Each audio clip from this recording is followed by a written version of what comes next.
Hello, viewers. Welcome back to the 10th episode or 9th episode of the Face to Face podcast. I'm Mark. I'm Sean. I'm Teddy. And today we have a very special guest. Willie Owens has been selected as Burroughs' new athletic director. He had Burroughs, replacing Mr. Tasker. Willie served as AD at Sandia Prep in Albuquerque, New Mexico, where he has worked in various capacities for the past 3 decades. There he oversees 70 coaches, leading 56 girls and boys teams in 23 sports. He has coached track, soccer, golf, and most notably basketball. As the head boys basketball coach from 1994 to 2017, he guided the team to nearly 400 wins, 5 district championships, 2 regional championships, and 6 consecutive state semifinal games. Yeah, quite a record you got there as a coach and as a manager. And now you're coming to Burroughs. So we're wondering, what is the most exciting thing about coming to Burroughs? The most exciting thing is community.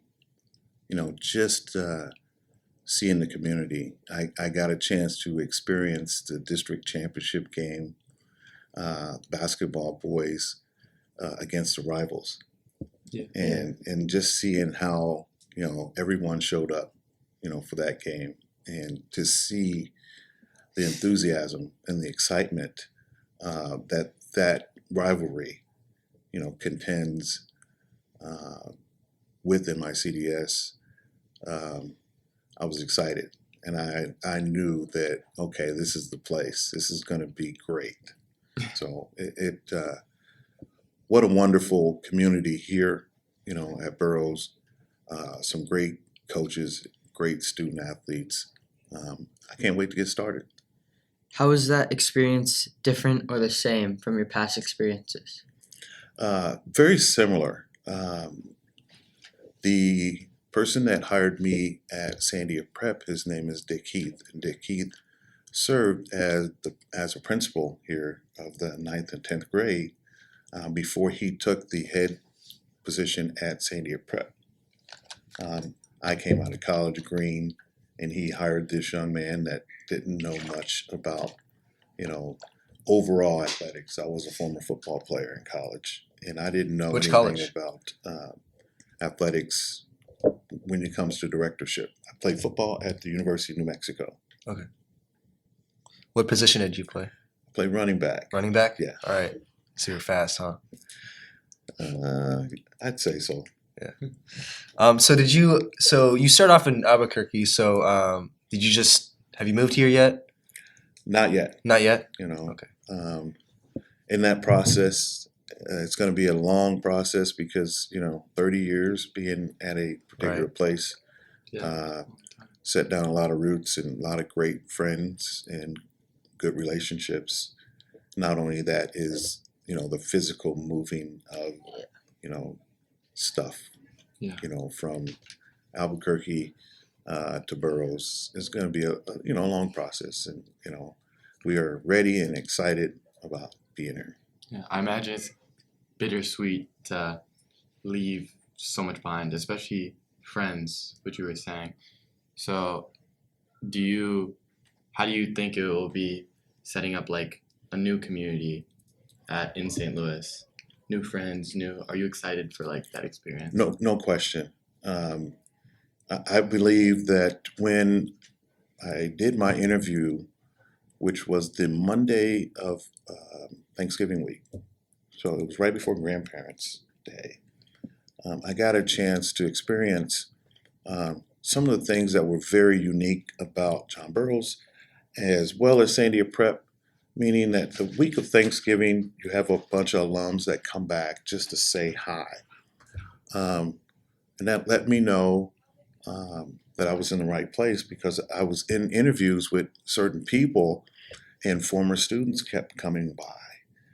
And, I did not have a problem pausing my conversations so they could say hi to, former teachers and mentors of theirs.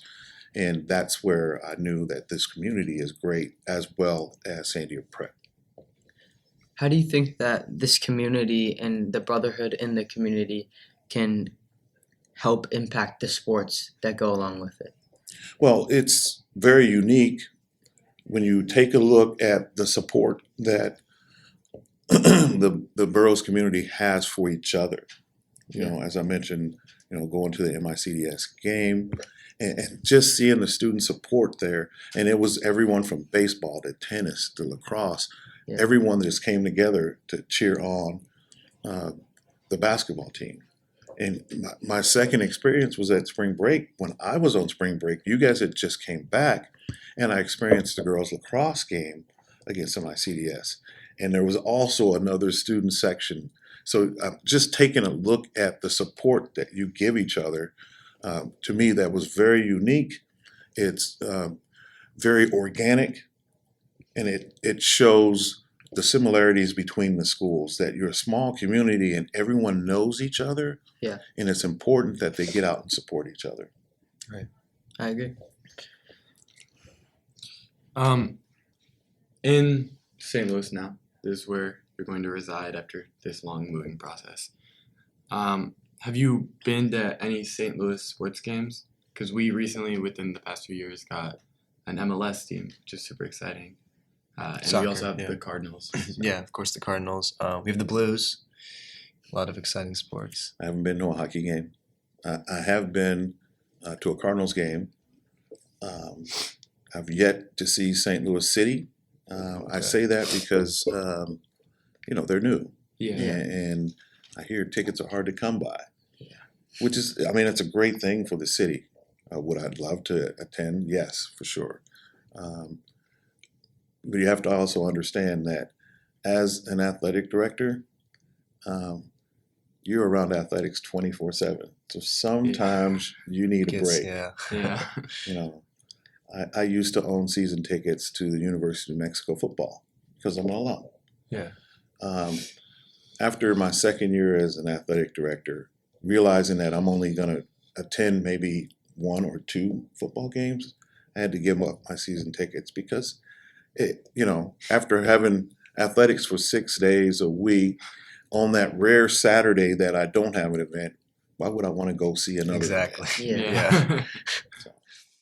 So, obviously, being athletic director here at Burroughs, it's a very big responsibility since athletics is at the core of Burroughs culture.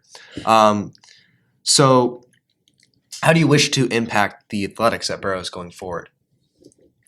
How do I wish to, first it's about support. Mr. Tasker has developed a great program here, and how do I continue building upon that is first and foremost supporting our players, our student athletes, and our coaches, because I believe that any great athletic director is if you can do it well enough, it's just making sure your students and your coaches have everything at their disposal to make them successful, meaning top-notch facilities, the best equipment, looking good. You got to have the best uniforms, and I think you look good, you feel good, you play good. That's very important. Yeah. So that's my ideas, is to make sure that our student athletes and our coaches are supported with everything that they need to be successful, and then get out of the way, let them do their job. And if they do what they're supposed to do, and which Burroughs has in the past, we just keep this ship pointing in the right direction, and we'll be doing fine. What's your favorite thing about competition and sports in general? My favorite thing about competition and sports in general is sportsmanship. Having the ability to be physical, And classy. and win or lose. Yeah. Shaking the hand of your opponent and saying good game. Yeah. You knock them down, you pick them up, and then you keep going. And those folks can be your friends, buddies from your neighborhood that you happen to go to different schools. Yeah. But when we get between those lines, it's me and you. Yeah. and I'm a competitor, you know, and I want Burroughs to be successful at everything they do, you know, from the squash courts to cross country, to lacrosse, to field hockey, to football. I want to win it all, and I want to see our kids be successful. Um, and sometimes success will happen in defeat. Yeah. If you know you've given your best, that's all we can ask for. So, speaking of competing, how do you think that extends into the classroom? Because Burroughs is a very academic school. So, how do you think that like really pertains to in-class activities? You cannot have athletics without the academics. You know, that is first and foremost. I think most students understand that. And at Burroughs, being in this community, school policy dictates what you can do athletically. So we're going to make sure we do things right. We are going to do things the Burroughs way, and we're going to compete to the best of our ability. And after the end, we're going to dust ourselves off, and we're going to either raise the trophy or hold our heads high in defeat. I think that's really powerful. Yeah. So you kind of sort of talked about, you know, win or lose, you know, we should be grateful and have our heads up. So you've coached basketball for many years. You have a lot of experience with different players, different teams. So what would be your 3 key successes for a winning team? 3, you know, at the end of the day, winning is a unique byproduct of hard work. Somebody's going to win, someone's going to lose. That's just the nature of athletics. And we hope to be on that positive side. But, you know, when you compete, there are sometimes things aren't going to go your way. Yeah. And it's how you handle defeat. That's the most important thing. Those are the lessons that are being taught with athletics daily. Is, you know, it's a life lesson. Yeah. When you are successful, everyone kind of jumps on. And Yeah. everyone, but when you are struggling, say in tennis, to get that backhand and it's just killing you, you have that one opponent that you just can't get by. And then you finally get by. Yeah, it's That's the success, it's something else. you know. Yeah. So for me, I believe in supporting our athletes to the best of my ability and making sure that they have everything that they need to be successful. And you know, so when you talk about winning and losing, you know, it's success being a broad vision of a program. And it's not about wins and losses. It's success and it's growth in people. I was wondering, you were talking about what makes a good athlete is sportsmanship, hard work, stuff like that, keeping your heads up high. I was wondering if you have a favorite pro athlete, like in general, like you like their personality, you like the way they play, you think they're great, like I was wondering. I had, and I'm not saying had, Kobe Bryant was a good example, you know, of that. You know, I knew that, you know, some of the things we're finding out about Kobe when he was on this earth is that no one outworked him. No. You know, and you know, when you can bring that type of mentality to any sport that you play, you know, they call it the Mamba mentality, and still be able to compete at a high level and attend a school as academically rigorous as Burroughs, you know, from everything that I've seen so far this year, girls golf, girls field hockey, girls tennis, girls basketball. These are, I mean, championship teams here at Burroughs. And when I was in my interview, someone asked me that question about, you know, the boys' athletics. And I said, well, you got some catching up to do because the girls seem to be carrying the weight right now, Yeah, they Yeah. do. you know. Yeah. Hey, don't worry, next year But we got it. but that's okay, you know.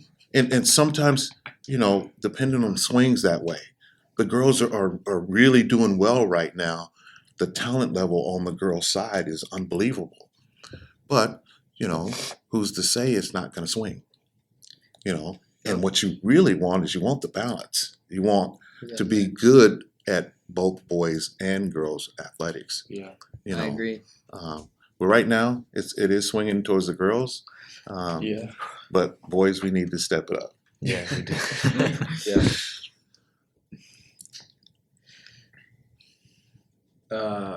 You had a question? No. No. I don't. How do you think good sportsmanship contributes to a higher level of play? Because for me, I played tennis, as almost everyone knows, and good sportsmanship helps you keep a level head, and that's something really important to competing. Because especially in a individual sport like tennis, you have to be it's you versus your opponent. There is no coach to tell you like keep your head up.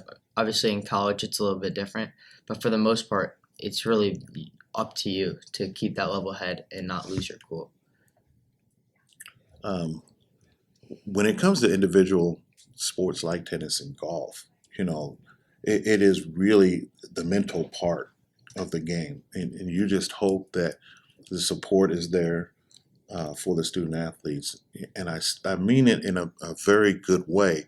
Is sometimes you can see within the parent culture that their parents are overbearing, that want their kids to be really good, but maybe not they're that good. You notice by watching the parents. Usually, mom is nervous, Yeah.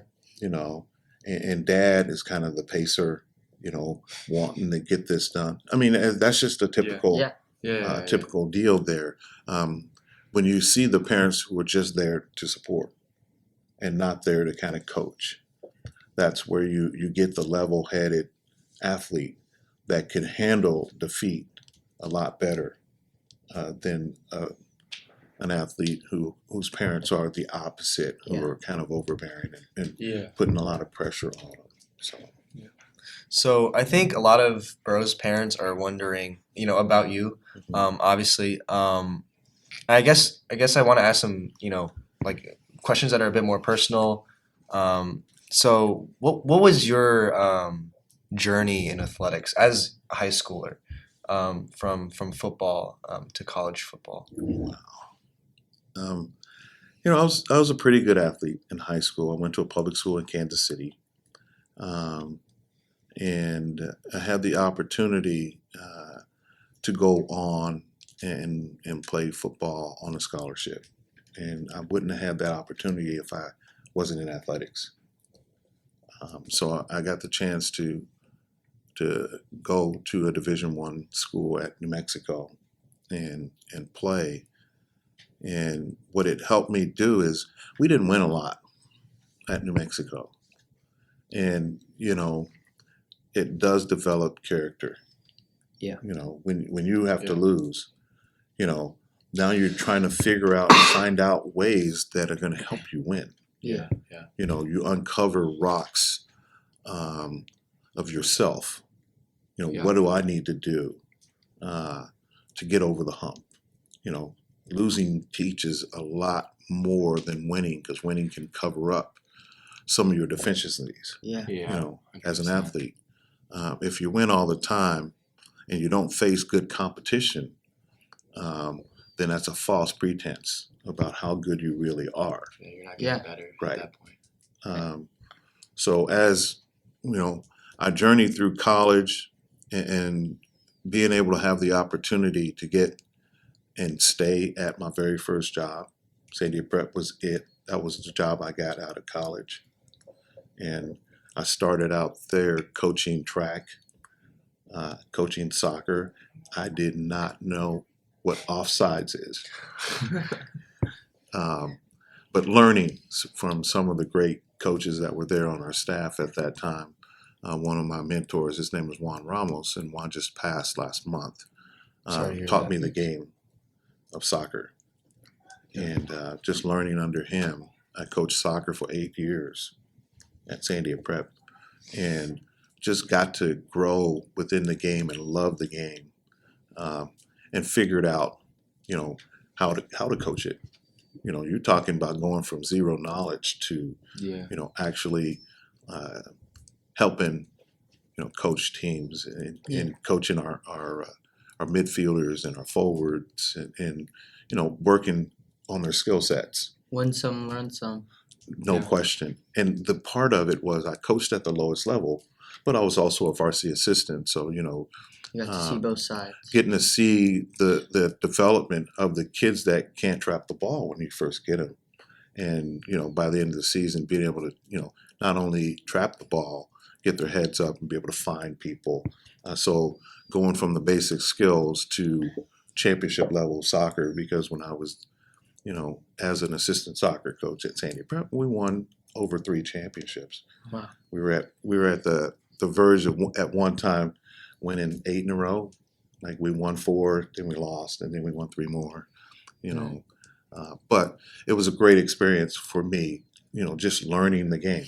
So I coached track, I coached soccer, and I also coached basketball. Yeah. How'd you So get into basketball? Because I imagine from high school to college, before that job, it was all football, right? I played high school basketball. It was pretty good. Oh, okay. I was a better football player. Yeah. But I enjoyed basketball, played basketball at my leisure. I had Moses Malone and Dr. J on my wall growing up, so I played a lot of pickup basketball, didn't play a lot of club sports because couldn't afford it. So just being able to have that opportunity to play in college was a unique situation. But growing into, a competitive athlete, like I said, we weren't very successful at New Mexico, but I learned a lot about, how you build a program. Yeah. And how you experience growth from loss. So there's never, ever, ever a bad loss. Yeah. Losses have to teach you something. You have to learn something by taking a loss. And that's either within the game of athletics or personally.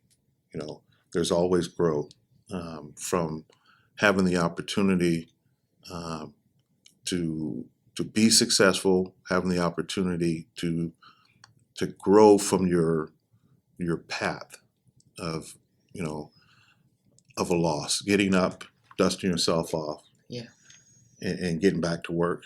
I think that's what this process is about, and the success of taking a loss and going from that to getting back on track is some of the unique aspects of athletics. Yeah. I imagine. I mean, you were a D1 football player, so I'm kind of curious. Did you ever coach football, or not at all? Not at all. Not at all. Played football. Division I athlete. Sandia Prep doesn't have a football team. Oh, okay. that So makes sense. every fall for the last 30 years, Soccer. I smelled that fresh cut grass and reminded me of football. And so I'm excited to get an opportunity to lead Burroughs athletics and actually, Go to a watch game, football yeah. practice. Yeah. And experience watching, a football game, and just being there. Coach Marty is great. He's been very supportive of me. I've already told him and a couple of our other coaches that, understand if you look out there and you see me out there, don't worry, because I'm one that's really good at seeing the process. I want to see how you're working on running that sweep. Yeah. And how our guards are pulling and the blocking schemes and things like that. I'm a student of the game, football, of volleyball, of lacrosse, of basketball. I like to see the process, how you're working on your skills. How does coaches help you get over that that hitch that you have in your serve. Yeah. Yeah. How they're working you through that, and how you accept, the critical pieces of coaching, because sometimes it's not all roses. There's times when coach has to get on you, Yeah. because Yeah. you're not doing what you need to do, and how you handle that, I think is important. And so myself as an athletic director, being a student of athletics, being out there to observe the process. So I want my coaches to understand that, I don't hover. I would never tell a coach how to coach their team. Yeah. I'm there just to kind of see, that process and how our students are relating to our coaches. That's important. That's great. So looking at this list, how did you get into golf? How did I get into golf? I fell into golf. Same as soccer, I'm guessing. Soccer, that was a different situation. That was my first job, and they said, "Hey, you're going to coach 3 sports," and I was like, "Okay, not a big deal." Yeah. But by the way, we're going to, you're going to coach soccer. I don't know much about it. Oh, that's okay. Golf. I fell into golf, and you guys don't have my resume in front of you, but what happened was I was coaching basketball, and I realized that, gosh, our golf coach is gone a lot. They're like never here because the golf tournaments are during the week. And there was an opening that came up during the season. Something happened, and they needed someone to step in. And so I was like, you know what? Let me step in. I'll help out and see what we can do. Now, Have tell you me played this. before? Yeah, I played before, but I stink. Yeah. All the kids are better than me. But when you stink at something, coach it, because you can go out and play with the kids. So I'm out there every day with my clubs, and I'm learning. And like I said, I'm not very good, but I just enjoy just being out there talking to the kids.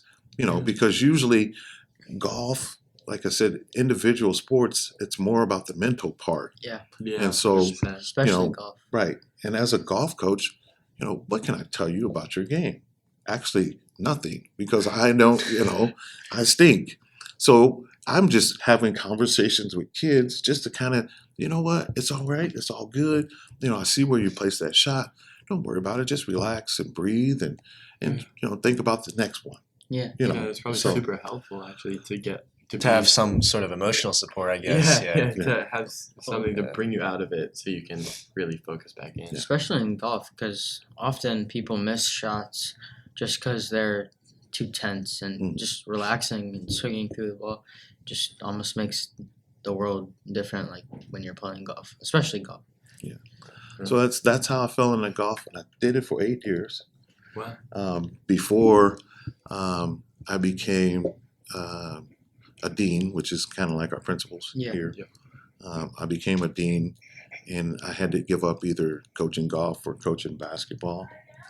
And So, golf had to go. for basketball, we were in the semifinals, for 6 years in a row.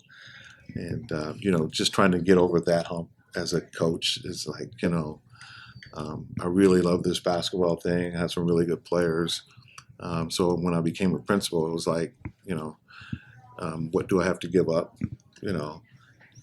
And so I had to give up golf. Do you still play? So not as much, because What do as an you athletic director, I'm always working.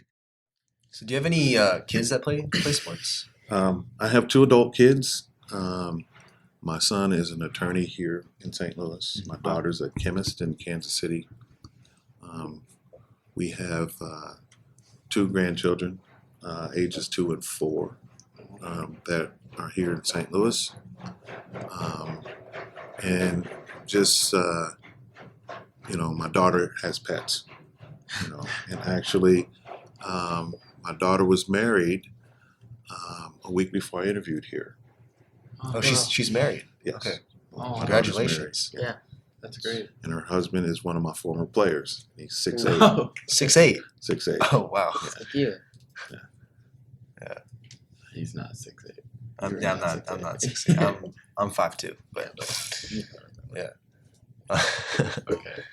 So did they play any sports in high school? Yes, they did. My son ran track and my daughter ran track and played basketball. Okay. She played through her senior year. My son stopped playing basketball when he was a sophomore. He just did track and mock trial. And he had expressed to me then when he quit playing basketball that he was going to be an attorney. How do you know when you're a sophomore Wow. in high school that you're Right. going to be an attorney? And he made that happen. If you love it, you love it. Yeah. Really impressive. What do you guys want to do when you grow up? Man, I don't know. Not sure yet. Maybe investment banking, Investment bank. Investment banking. and then I'll switch to hedge fund managing. You just there for the money, or you actually Yeah. like? You just, okay. I like the honesty. Okay. All right. So, Mr. Owens, thank you for your time. It was wonderful talking with you. Yeah. We're all. I mean, the whole Burroughs community is ready for you to take Look this forward big position. To having you as our new athletic director. Yeah. I look forward to it. I think this is a great community and great support. You know, I really enjoyed, having the opportunity to come back and, visit with you guys, to see the spirit and enthusiasm of the student body. I happened to be here during the Price is Right assembly. Oh yeah. Yeah. And that was funny. It was very unique and it was well thought out. And I was very surprised, that was happening during assembly. Yeah. But I also believe that when you give the mic to a teenager, anything can happen. Yeah. Right. So true. And you guys have this mic right now. Anything can happen. I look at my draft and I look at your draft, and I know my team will beat any one of your teams. So Yeah. Debatable. that is debatable. So, like I said, you give teenagers a mic and you let them go. Good things will happen, and that's what's happened here. I appreciate you guys having me on. Yeah. Thank you for coming. Yeah, Thank you for so coming. much.